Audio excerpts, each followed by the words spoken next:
It's time for us to do our message.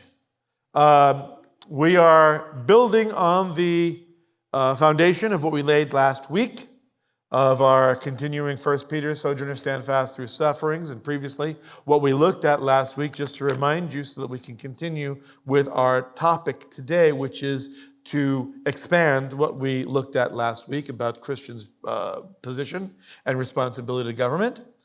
Peter said, submit yourself for the Lord's sake to every human institution, whether to the king or as the one in authority, or to governors as sent by him for the punishment of evildoers and the praise of those who do right.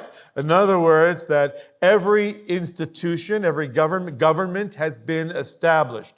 Government as a sphere, as a realm, has been established by God. And for the Lord's sake, it is our responsibility to submit ourselves as much as possible, and as insofar as the government is doing what the Lord established it to do, which is the punishment of evildoers and the praise of those who do right. When government fails to praise those who do right, to reward the good and punish the bad, in other words, consequences for good deeds, consequences for deeds of evil, we have several things that we can do. We looked at it last week. We can obey authority, which is our default, okay? And should be our default according to this particular passage. And of course, the passage that we looked at last week, which was Romans 13 as well. If we see government not doing what they're supposed to be doing, then step one is to appeal to authority. Nicely. We see this worked out by our forefathers when they had a problem with Britain and British rule. The default was to obey. The next step was to appeal courteously, and then if the appeal didn't go anywhere, to confront the authority. In other words, to speak truth to power. We may remember this concept from the civil rights movement. And in some instances, it will require defying authority. This is, of course, what Peter and the apostles did with the ruling of the Sanhedrin, that they are no longer to speak of this Jesus character, of this Yeshua character. And ultimately, the last step to take if government is non-responsive and government is not doing what it's doing, it is to rebel against the authority, hence the Revolutionary War, following biblical principles. Why should we submit ourselves? Why should we follow these constructs? Why should we give the appropriate due respect to government? Because A, it's the will of God. By doing right, silence the ignorance of foolish men. So it's the will of God, number one. Number two, it will silence the ignorance of foolish men if we do right. And finally, we do this because we are bond slaves of God. We're not anarchists. And even when we, whether we appeal or confront or ultimately disobey or rebel, we are not anarchists. We are slaves, but not slaves to a tyrannous king or to a tyrannous government. We're not slaves of the government. We're not serfs. We are bond slaves of God. I asked these questions. We discussed these things last week. I hope you turn them over. I hope this is, perhaps this can be grist for our lunch discussion. Grist for our lunch discussion today. If believers were to withdraw from civic life and merely to enjoy moral lives, which, by the way, some 40%, I believe, of Christians. The number keeps changing. It's very hard to get a hard and fast number. But according to the pollsters, some, I believe 40% of Christians do not participate in government at all. By means, they don't actually even exercise their right or the responsibility to vote, to their shame. Say, well, no, I can't be so earthly minded, I'm no heavenly good. Right? I'm all about the gospel. I'm all about saving souls, right? Well, we have a responsibility as believers to submit to human institutions. The governmental institution that we have here in America is a constitutional republic. In other words, we have self government. That means that every citizen of this nation is ultimately the boss of this nation. Our congressmen, our senators, our president, our vice president, we don't answer to them. They answer to us. They are not the boss of us. We are the boss of them. And if we disagree with their policies, if we think they're doing a bad job, the way that we have to exercise our responsible rights is to fire them and bring in somebody new. Or somebody new who was old. Anyway, you understand what I'm saying. But we can't withdraw from civic life and enjoy moral life. We don't live in a bubble. We don't live in a vacuum. The world is watching. The nation depends on our involvement in the future of our nation. That is a responsibility that the Lord has laid on our shoulders in how we submit ourselves to that which God established. So anyway, if we merely enjoy moral lives, if we're just good people and just live our lives outside and don't vote, and the Lord will take care of it or whatever, or who cares, because ultimately this is all going to be burnt up anyway. I'm looking forward to the return of the Lord. Well, how do we fulfill what Peter says?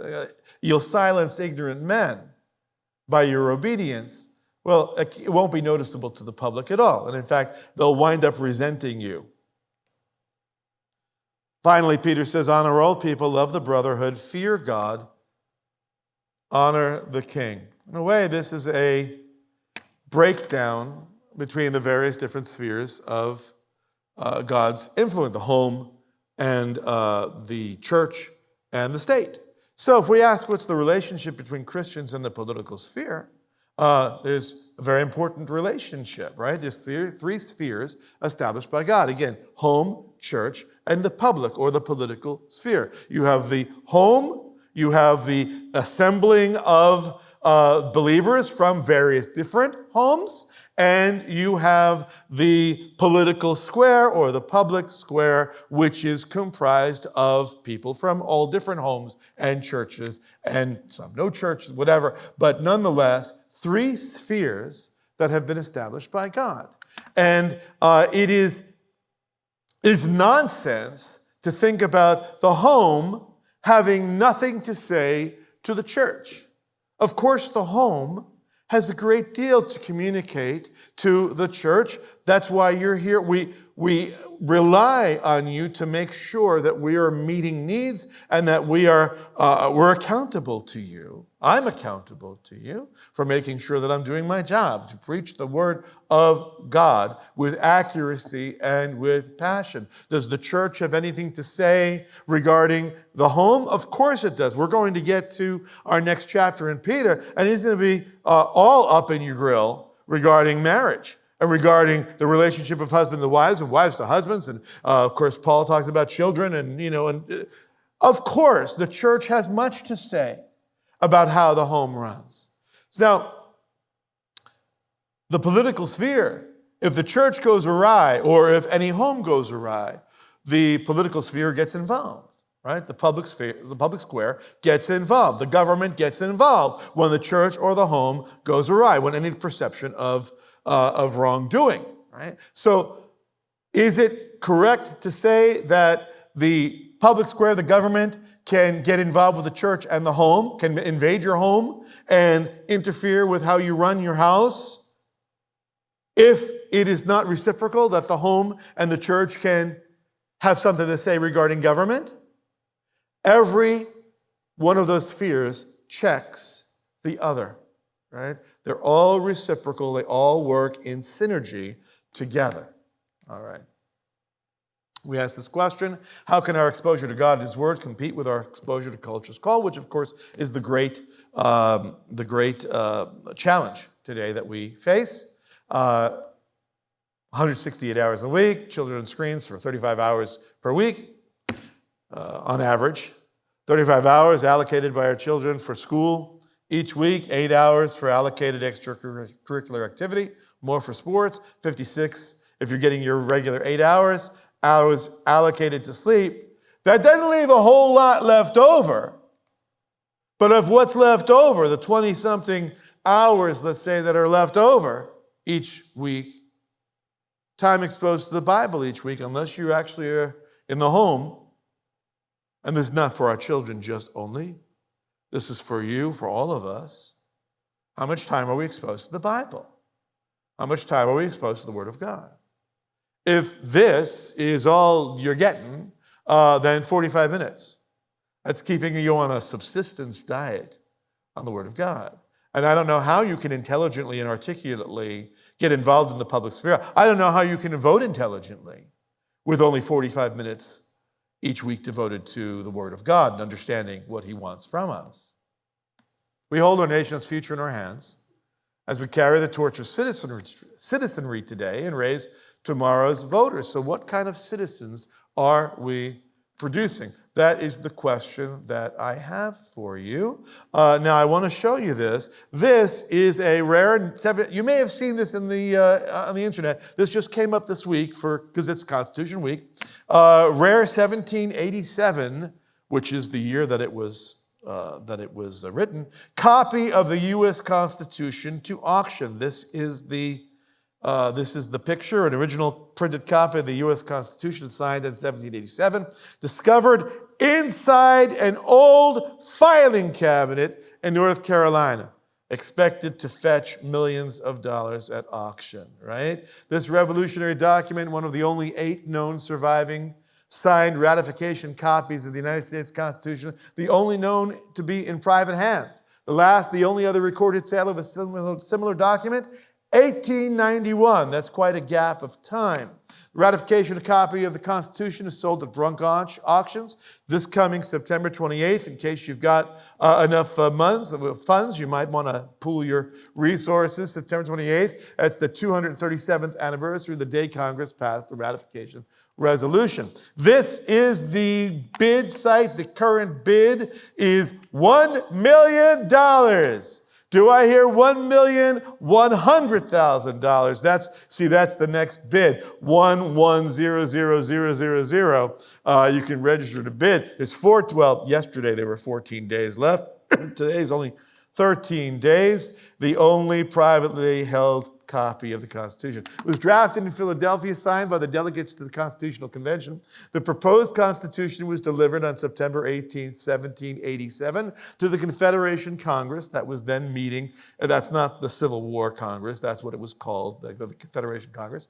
That was meeting in New York on a site that's now the Federal Hall National Memorial on Wall Street.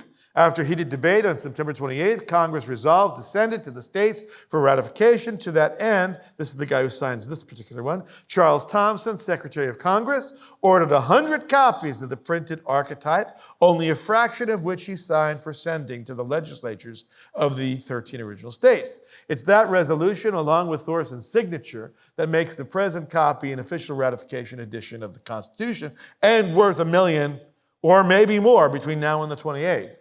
This incredibly rare document was discovered in 2022. This is an extraordinary story. Discovered in 2022 at Hayes Farm, a 184-acre plantation in Edenton, North Carolina. Property was purchased in 1765 by Samuel Johnston, who in 1787 through 89 was governor of North Carolina, presided over the state's 2 ratification conventions. In 1865 was required, this plantation was acquired by the Wood family, which held it for 7 generations. The document, now here's the important part. The document was found inside an old filing cabinet in 2022, 2 years ago, when the property was being cleared out and sold to North Carolina for preservation. This is the room where that's the filing cabinet.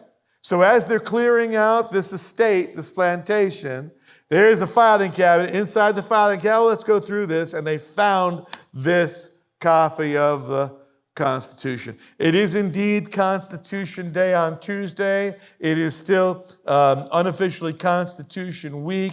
Constitution Day is also known as Citizenship Day. That'll be Tuesday of this week. And so it falls appropriately at the time that Peter is sharing this important passage for us. Now, it just so happens that we had a few people in our congregation who have been taking a biblical citizenship class. And it's been a very, very good course. There's only 2 weeks left to this course. And I'm wondering if we have anybody from that course who would like to come up and say a brief word about the impact of what you've learned regarding that class, the difference that that class has made in your life. I have a microphone for you right here.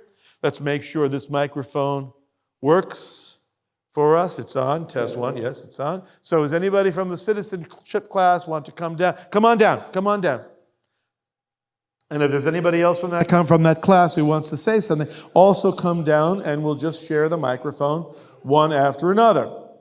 This is not so that I can get out of preaching or sharing with you. This is, I want to hear from the people. We the people, right? It's the important thing. Here, you don't have to come up on the steps. Just stay right here in the light. Yes. I'm taking it for the 3rd time and learning each time I take it. One of the most important things I've learned this latest time is that the 3 branches of government, which we have been taught to be equal, are not. It was designed by our forefathers that the judiciary be the weakest. And what do we have in America today? The Congress has run amok. That was a very important lesson for me to learn. Fantastic. Thank you. Thank you, Sheriff, very much. Okay. Come on, Sheriff. Yeah. Step into the light. Yes. To add to that, the Constitution actually indicates that the judicial should be the least authority and is responsible to the Congress, who is we the people, our representatives. That according to the Constitution, the Congress can abolish or get rid of judges and get back to a judicial that's not legislating. All right. Thank you very much, sir. Appreciate it. Anybody else in that class want to share? All right. Going. Okay. Gone.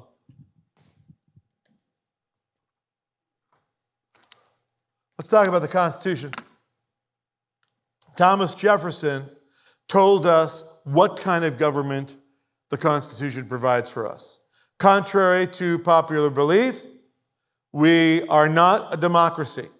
You may hear politicians, you may hear pundits, you may hear your neighbors cavalierly and casually and carelessly bandy around our democracy is at stake. You know, guess what? Our democracy is not at stake. And I don't care if the Washington Post says democracy dies in dark, because we don't have a democracy. We have a Republican form of government. It has nothing to do with the party. It has to do with the form of government. That's what we have. Thomas Jefferson wrote, the Republican, and he would know, the Republican is the only form of government which is not eternally at open or secret war with the rights of mankind. And all other governments, including democracy, would indeed, according to Thomas Jefferson, be at open or secret war, I would say not so secret, with the rights of mankind. So let's not ourselves make the mistake of speaking of our nation as a democracy. It's not. Remember when Benjamin Franklin came out of the convention, the Constitutional Convention, and some old yenta comes up to him. It's a famous apocryphal story, but it's actually in the letters. It's true. And she asks him, "What form of government have you?" Not Benjamin Franklin himself, but the people whom he represented. "What form of government have you given us?" And Benjamin Franklin very famously answers, "A republic, madam, if you can keep it." By the way, if you're looking for a really good book on the Constitution or on what a republic, I can recommend If You Can Keep It is a book by Eric Metaxas. A very good book. There are many books by him that I could recommend. This happens to be one on this particular subject. John Adams writes, remember, a democracy never lasts long. There never was a democracy that did not commit suicide, and you're going to understand why. It is in vain to say that democracy is less vain, less proud, less selfish, less ambitious, less avaricious than an aristocracy or a monarchy. As soon as 51% of the people know that they can vote themselves the largesse of 49% of the population, you have the end of your government. You have tyranny, you have aristocracy, you have monarchy, you have everything that our revolution fought against. Remember, the precipitating irritation was high taxation. You're going to tax my tea? Right? That was the precipitating irritation of the Revolutionary War. That was the beginning of the stress between England and its colonies.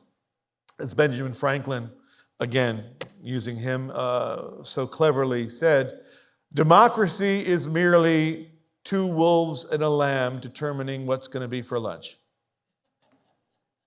Alexander Hamilton said, it is of great importance in a republic not only to guard against the oppression of the rulers, but to guard one part of society against injustice on the other part. That's what a Republican form of government is all about, so that 51% of the people don't get to bully 49%, but that one part of society is guarded at all times, whatever, against injustice from other parts of society. There are protections in place. And we all know that this is a republic because when we stand and pledge allegiance to the flag, as every school child did up until, I don't know, whatever, some schools like Schofield, where my wife teaches, where I used to teach, still does this.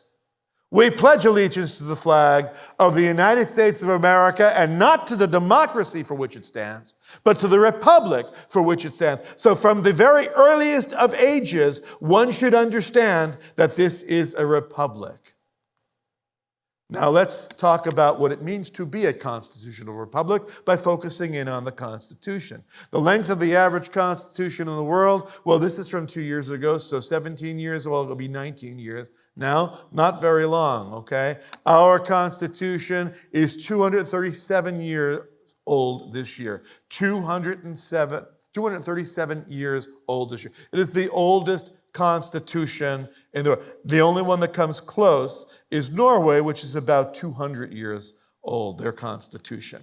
There's never been a Constitution like ours, and no other Constitution in history or in current days, study your social studies all you like, comes close to the protections of rights and the listing of responsibilities that the Constitution of America gives to its people.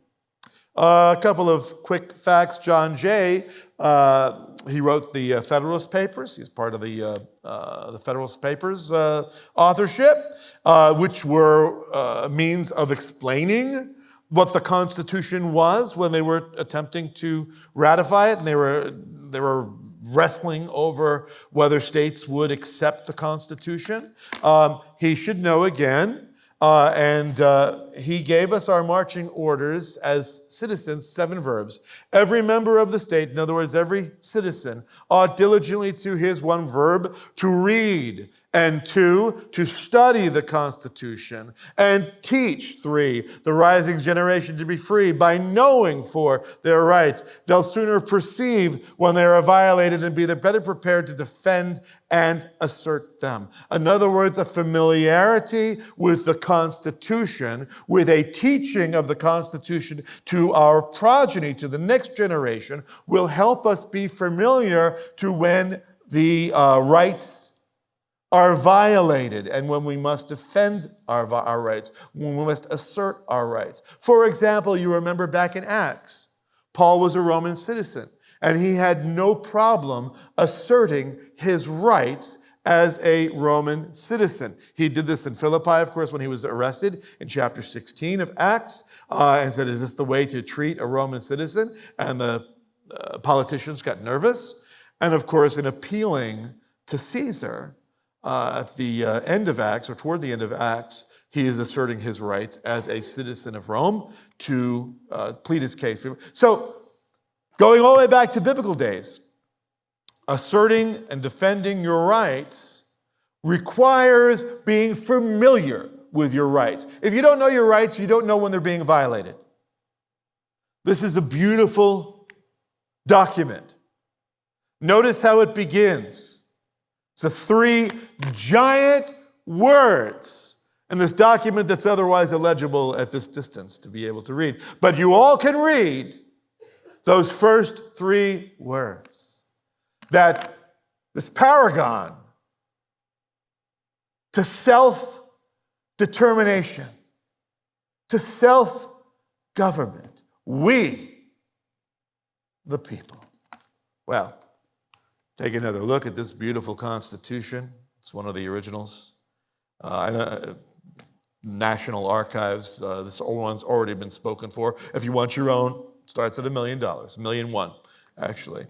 What do we know in the Constitution? Okay, we heard from our 2 students that we have 3 branches which are more or less co-equal, but you can see the weight of the responsibilities given to each one of these branches of government by the amount of words and lines that are devoted to describing their responsibilities. You have, for example, beginning in Article 1 is not the executive. Article 1 begins with the legislative. That is the most determinative, foundational branch of government. And 2,268 words are devoted to the legislative, to Congress, in other words. Article 2 then follows up with the executive. Very clearly is given half the amount of words as the legislative because he has about half the authority and responsibility according to the Constitution. Again, we're talking about roughly, but nonetheless, you can see the hierarchy: legislative and then executive, and then the Article 3 deals with the judiciary, which is a third of the words devoted to the executive. So 1, 2, and 3, and you can see in order of appointments. Theoretically, they're co-equal in that they check and balance one another. However, I will second the observations of the students of our citizenship class by asking, when was the last time you heard of an executive or Congress checking our judiciary and saying, no, you don't get the final word, right? Apparently, so this is why, for example, in Pennsylvania, just recently this month, Pennsylvania legislature passed a rule regarding the receiving of absentee ballots. And that they had to be dated. Any ballot that was not dated appropriately and correctly the absentee ballots would be rejected. A judge said, no, I invalidate that law. I will not, that law is unconstitutional. And it provides too much, effort to make sure you have the correct date. And so it is prejudicial against the voter by asking them to do something like correctly date their absentee ballot. Just days ago, the Supreme Court of Pennsylvania overruled that petty tyrant judge trying to undo legislation, and has indeed affirmed that, it's not too hard to ask people to have the correct date for their absentee ballot for it to be accepted. Well, how many amendments do we have? We've got 27 amendments just now. The first 10 of the Bill of Rights, we'll talk about them. There's 12, 20, 22, 23, 25 on the presidency. Do you know what the 25th Amendment is regarding the presidency? In case the president is incapacitated and cannot fulfill his job, or let's say he can only fulfill his job between 10 and 4, a few days a week, and he wants to spend half of his time on vacation out of state, the vice president or any of the cabinet members have the responsibility to invoke the 25th Amendment and say, because of incapacitation, this president must be removed. But it's not a suggestion. It's in our Constitution. And I'm waiting to hear someone ask the vice president, who's now running for that position, why she has not invited, because nobody's seen this guy. I don't know where this guy is. Right? But, and again, no disrespect meant or intended. This is just observation as a citizen. I'm watching, do we have a president or not? And we have a 25th Amendment, and is anybody going to invoke it? Maybe people are afraid to invoke it, and that's why they haven't invoked it, because of who might rise to power. I don't know. I can only speculate. The 11th Amendment has to do with the judiciary and suits against states. 17, 20, 20, and 27 is to deal with Congress. 13, 14, 15 have to do with ending slavery and establishing civil rights. 15, 19, 24, and 26 have to do with voting rights, race, gender, money, taxes, basically, money and age. And the 16th Amendment, income tax, popular one. And then, of course, 18 and 21, we see 18 established and 21 undoing 18, which was prohibition to drink or not to drink. You have this famous picture of the Constitution Committee to draft the Constitution. They come together in the hall in Philadelphia. The light did not stream through the windows as we see in this picture because they were very careful to draw those drapes so that members of the press could not listen in or see what was going on, maybe guessing what's going on if they couldn't hear, and so misconstrue and misreport what was actually happening. So they needed to protect government from the press. It's a good thing that we no longer in our day have a press that can misreport and misrepresent the goings-on of government. It was a tough series of meetings, months, 1787. The government, after the Revolutionary War, the Continental Congress, they had established a constitution of sorts. It was called the Articles of Confederation. Not confederacy as in, the Civil War, but confederation, a confederation of states. You got 13 colonies, and so they are confederating together as United States, and so we want a kind of a document that would be able to keep them together and give them some basic structure, because mostly it was states making their own laws and states' rights and coming together, much like the Justice League. You have Batman doing his own thing and Superman doing his own thing, Wonder Woman doing her own thing, but every now and then there is an enemy that they have to appeal to, that they have to combine and come together. That's what the Federal Confederation was about. But they realized that this thing actually, it's got too many flaws, okay? We have no way of collecting any funds to support a federal government, so that doesn't work. And we can't defend, in case Europe comes against us, we have no way of really defending together an army, a military, to be able to fight oppressors, so they decided to revise the Articles of Confederation. As they begin their work, they realize, wow, this is going to take a lot more than just revision, and they draft the Constitution. There is a sticking point, however, the biggest sticking point that really stopped everything.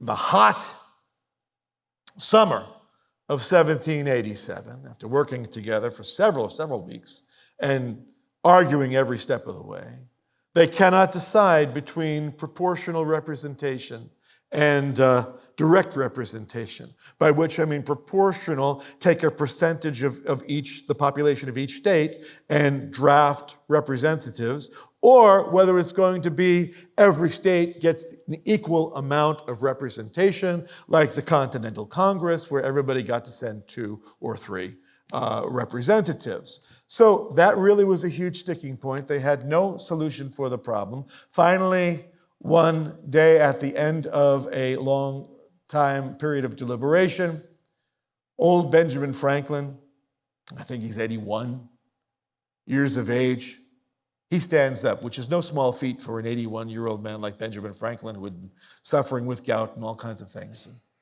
He stands up and he wants to say something, and it's hard to hear him because he's 81 years of age, Your voice doesn't carry as well, but nonetheless, he gets up and he says, the small progress we have made after 4 or 5 weeks, close attendance, and continual reasonings with each other are different sentiments on almost every question, several of the last producing as many no's and ayes, it methinks a melancholy proof of the imperfection of the human understanding. We indeed seem to feel our own want of political wisdom. Some we have been running about in search of it.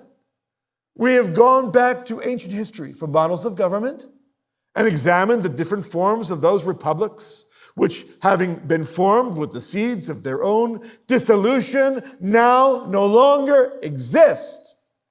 In this situation of this assembly, groping, as it were, in the dark to find political truth, and scarce able to distinguish it when presented to us, how has it happened, sir?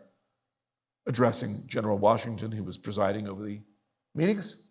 How has it happened, sir, that we have not hitherto once thought of humbly applying to the Father of lights to illuminate our understandings? In the beginning of the contest with Great Britain, when we were sensible of danger, we had daily prayer in this room for the divine protection. Our prayers, sir, were heard, and they were graciously answered. All of us who engaged in the struggle must have observed frequent instances of a superintending providence in our favor. To that kind providence, we owe this happy opportunity of consulting in peace on the means of establishing our future national felicity. And have we now forgotten that powerful friend? I have lived, sir, a long time. And the longer I live, the more convincing proofs I see of this truth, that God governs in the affairs of men. And if a sparrow cannot fall to the ground without his notice, is it probable that an empire can rise without his aid? We have been assured, sir, in the sacred writings that except the Lord build the house, they labor in vain that build it. I firmly believe this. And I also believe that without his concurring aid, we shall succeed in this political building no better than the builders of Babel. We shall be divided by our little partial local interests.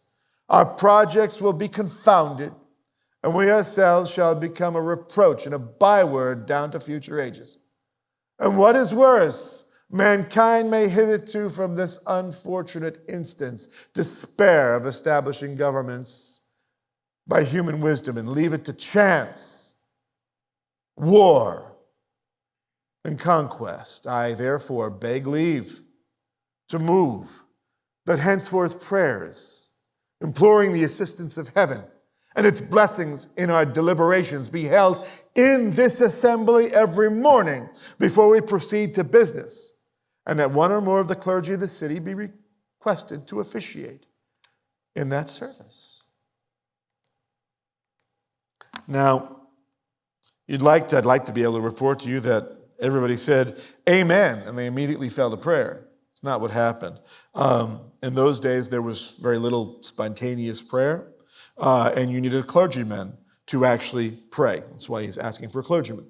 And there was no money in the budget of this Constitution Committee to devote to clergy.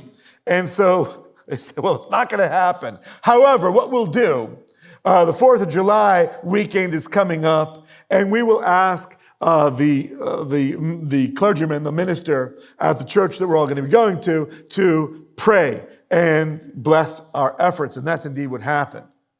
And that is the breaker of the log jam. It was not until they consulted God and sought his assistance that they were able to create a plan. What was the plan? 2 houses, a bicameral Congress, right? You have the lower house representation. You have, or proportional representation rather, where you have a proportion of every population from every state represented so that no state gets left out and that bigger states can get the kind of voices that bigger states with bigger populations got. But it's balanced by the upper house, the Senate, which will have direct representation, 2 senators from every state, so that the least populated state will have the same equal voice as the most populated state. That compromise created the document that we are about to read. We're going to go another 10 minutes or so as we read the preamble and look at the Bill of Rights. But we're going to lunch together, so we've got nowhere to go. We, the people of the United States, again, that phrase, we, the people, there is no phrase on earth in any constitution like it. The people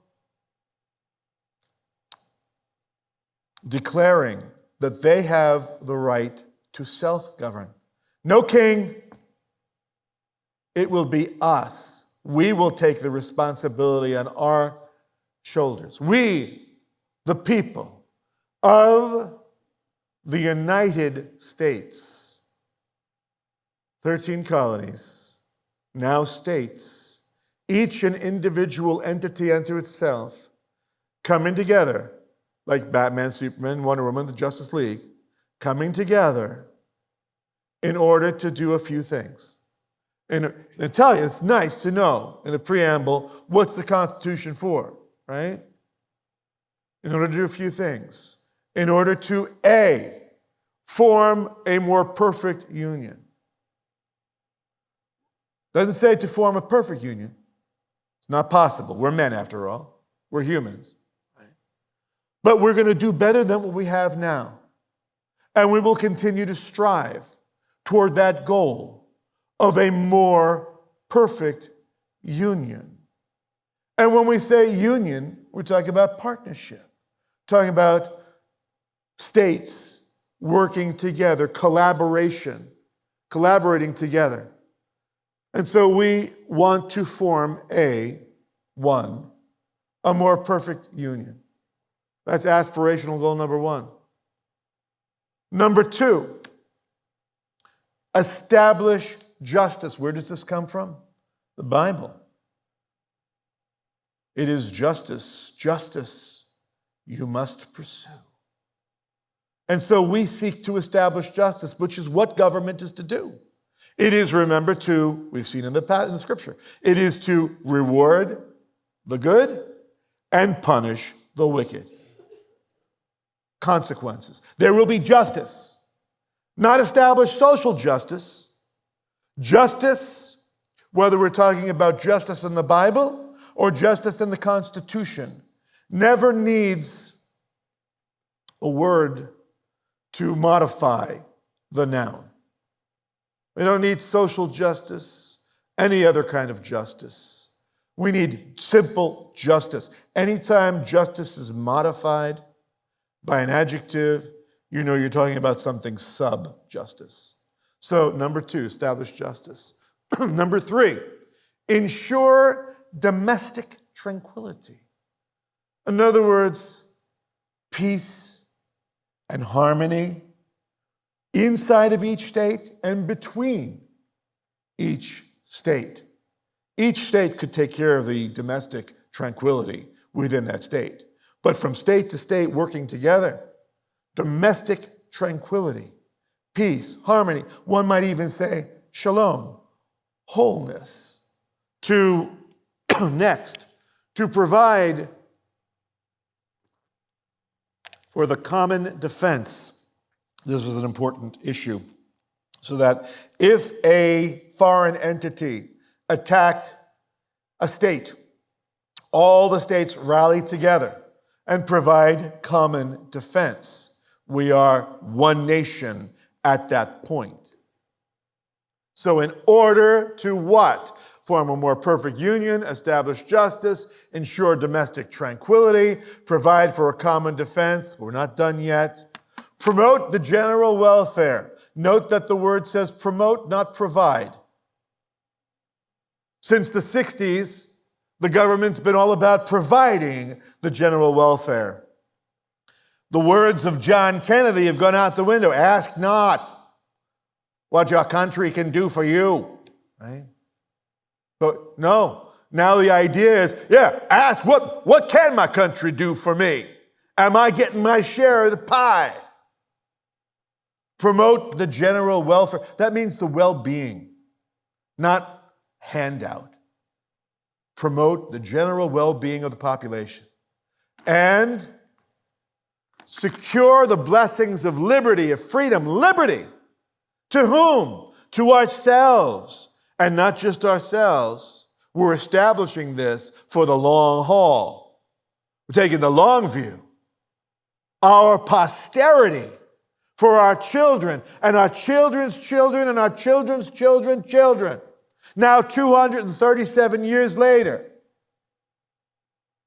the generation in power ask yourself as citizens to whom the government is of the people, by the people, and for the people, as our President Lincoln so well articulated. Ask yourselves if present government is devoting itself to even, forget the amendments, forget the art. This is just a preamble. If the government can't handle the preamble, how can the government handle everything else? It is our responsibility to hold government accountable to these words. We are the posterity to whom our fathers desired to secure the blessings of liberty. We do ordain and establish this Constitution for the United States of America.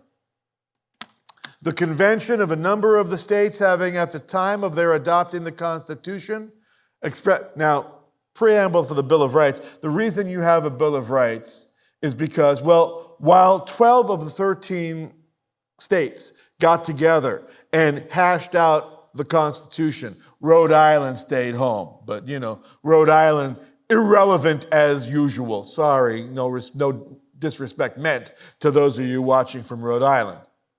But nonetheless, they had nothing to do with the carving together of the Constitution, the cobbling together of the Constitution.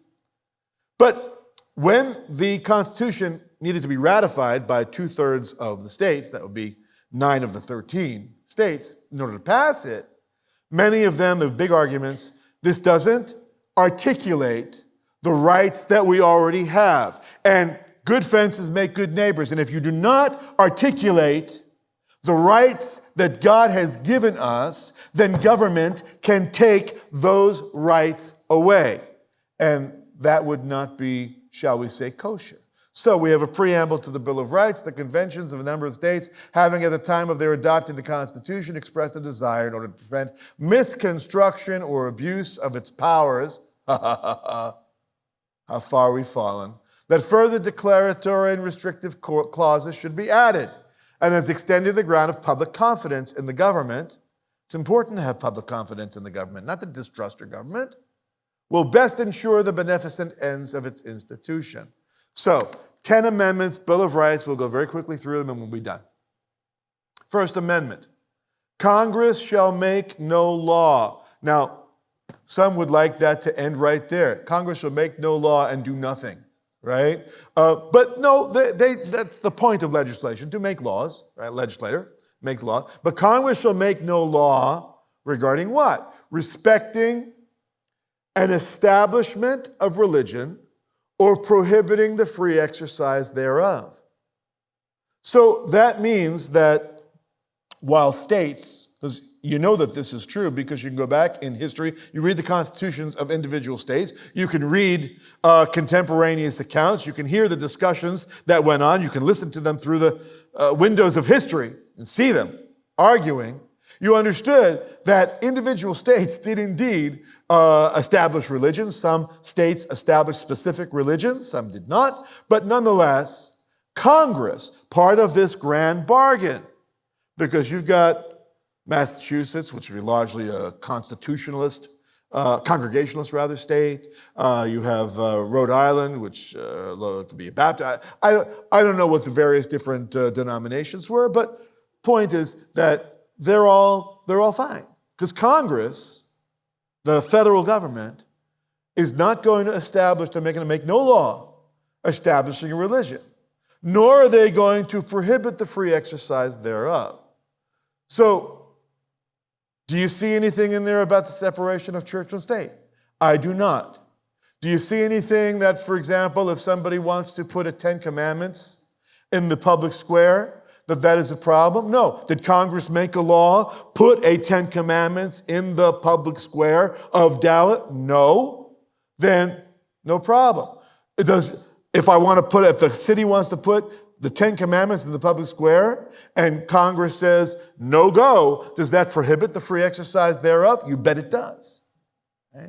If you want to put a creche, you want to put a Jewish star, you want to put a menorah in your window, want to put a Christmas tree in whatever the case may be.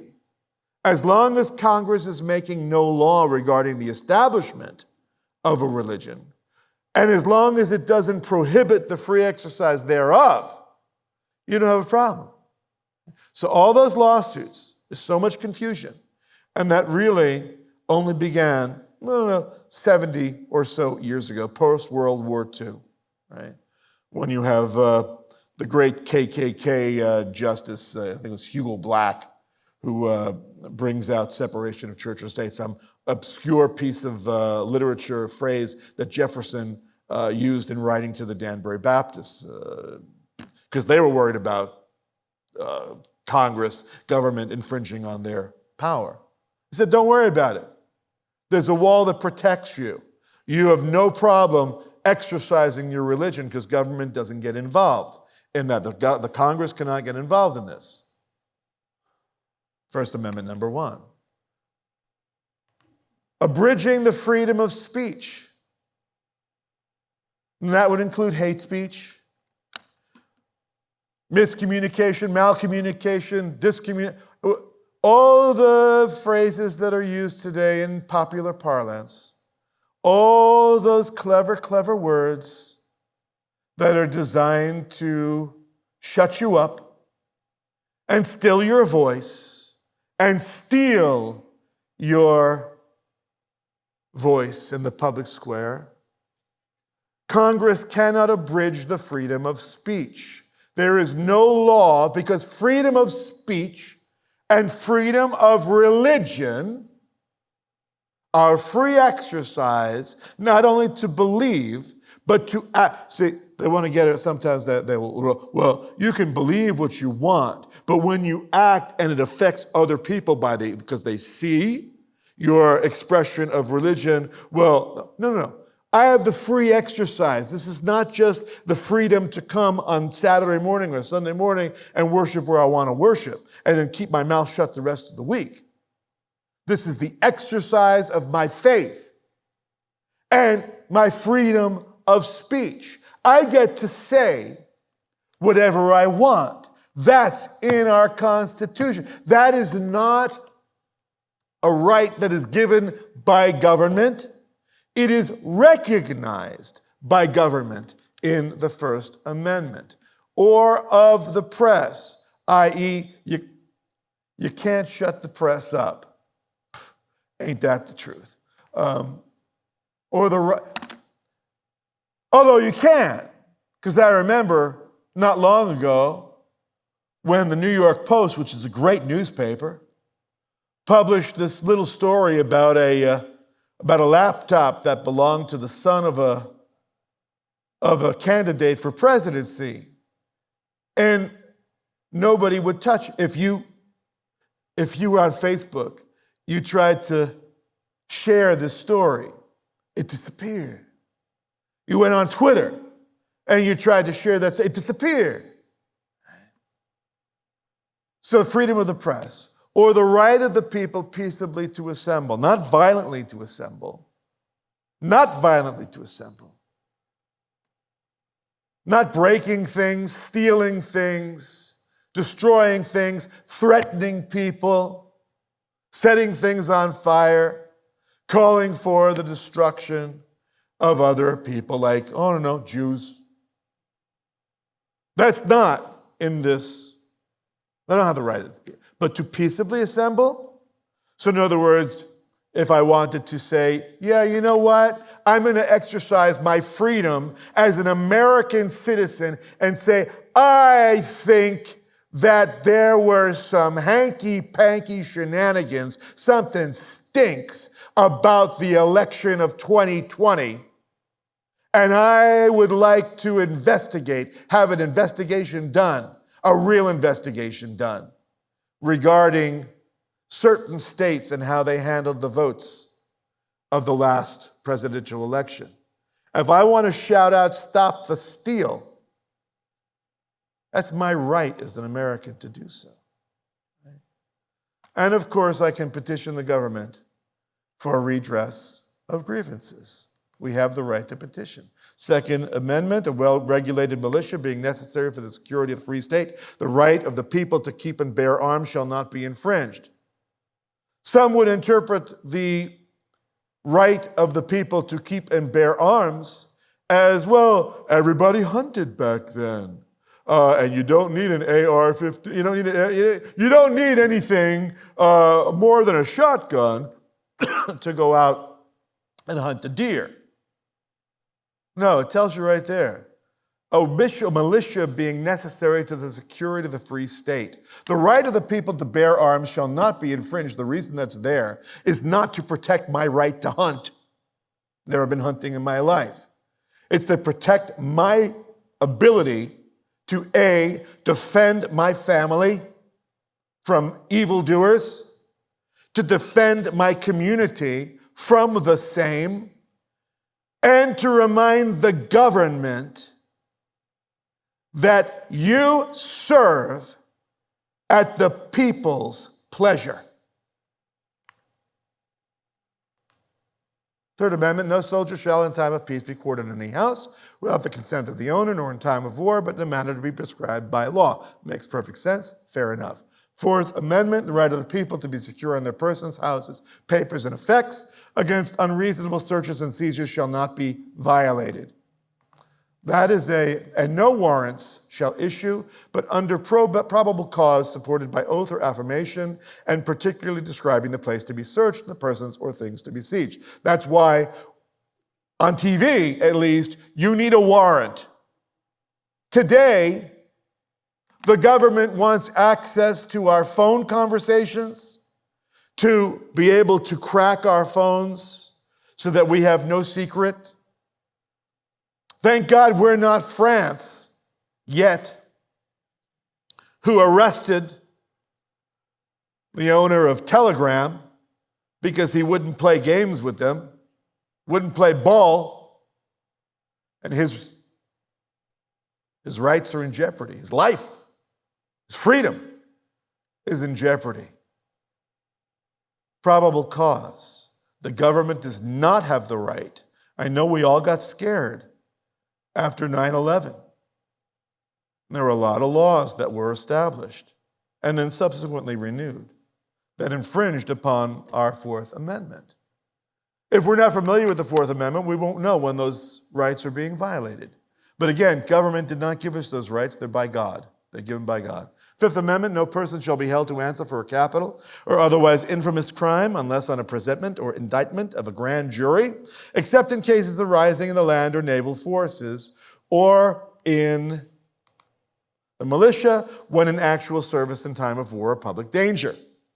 Nor shall any person be subject for the same offense to be twice put in jeopardy of life and limb. This is the double jeopardy. Nor shall be compelled in any criminal case to be a witness against himself. I plead the fifth. Nor be deprived of life, liberty, or property without due process of law. Due process is essential for the Fifth Amendment. Nor shall private property be taken for public use without just compensation. Familiarize yourself with these, and then you'll recognize when they're being violated. Sixth Amendment. In all criminal prosecutions, the accused shall enjoy the right to a speedy. I ask you to examine the record of those who were arrested for January 6th, 4 years ago, if they have enjoyed speedy trials, speedy and public trial, by an impartial jury of the state and district wherein the crime shall have been committed, which district shall have been previously ascertained by law, and be informed of the nature and cause of the accusations. Now, pay attention to this. You have an important clause here. Within the district when the crime shall have been committed. But that's balanced by an impartial jury of the state. I ask you, is it possible that the most polarizing figure in our nation, having been accused and taken to court, can receive a trial adjudicated by an impartial jury in a state that votes 95% against him? Or can a Republican receive a trial in front of an impartial jury in the District of Columbia, where it's 96% or 97% vote Democrat and only 3% vote Republican? And our politics today has become a blood sport. Is it possible to say that those trials were fair trials, that they were impartial? That's for us to ask. I think it's a fair question to ask. To be confronted with the witness, be informed of the nature and cause of the accusation, to be confronted with the witnesses against him, to have compulsory process for obtaining witnesses in his favor, and to the assistance of counsel for his defense. If a judge were to say, well, the witnesses that you want to bring in your favor, they are not allowed to speak, that would seem to violate the Sixth Amendment. Seventh Amendment. In suits at common law where the value of controversy has exceeded $20, inflation has hit that one pretty hard. The right of trial by jury shall be preserved, and no fact tried by a jury shall be otherwise re-examined in any court of the United States than according to the rules of the common law. Eighth Amendment, excessive bail shall not be required, nor excessive fines imposed, nor cruel and unusual punishments inflicted. I don't know. I would say there are certain acts of Congress and certain actions that were taken by executive order that so determined the direction of our economy, i.e., printing money, that the inflation that has thus ensued is punishment indeed. I find it cruel punishment. I find the price of eggs to be cruel.